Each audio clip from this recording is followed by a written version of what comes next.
పొద్దునండి ఒంట్లో బాగాలేదండి, చాలా నీరసంగా ఉంది. హాస్పిటల్కి తీసుకెళ్ళండి.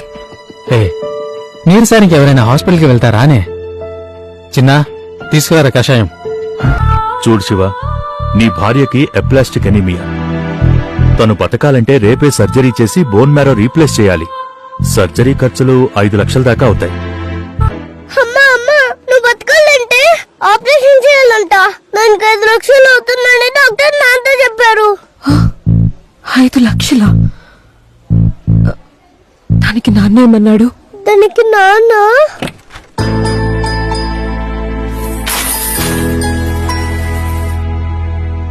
ఒక్క నిమిషం కూడా ఆలోచించకుండా డబ్బు మొత్తం కట్టేశాడమ్మా. డాక్టర్ ఏదో చిన్న ఆపరేషన్ అన్నాడు, ఒక 2 రోజుల్లో కోలుకుంటావులే. సారీ అండి. నువ్వెందుకు సారీ చెప్తున్నావు?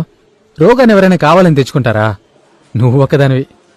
నువ్వు దేనికి డబ్బులు ఇవ్వకుండా ₹1 మిగిలిస్తున్నప్పుడు నిన్ను పిసినారి అని చాలా తిట్టుకున్నాను. మీరందరూ అనుకునేలాగా నేను పిసినారోని కాదు. ఇక్కడ సంసారం నడిపిస్తున్న ఎంతో మంది మిడిల్ క్లాస్ భర్తల్లాగే నేను. నాకు ఈ షోరూమ్ లో దొరికే బ్రాండెడ్ బట్టల కన్నా బజార్లో దొరికే ₹100 చొక్కాలోనే ఆనందం. ఆ గూడు ఇవ్వాలో రేపో విచేయాలంటే ఏదో ఒక ఎదురుగాలికి అది కొంచెం కూడా జరగకుండా ఇంకా ఎంతైనా కష్టపడి ఇలాగే గట్టిగా నించుంటానే.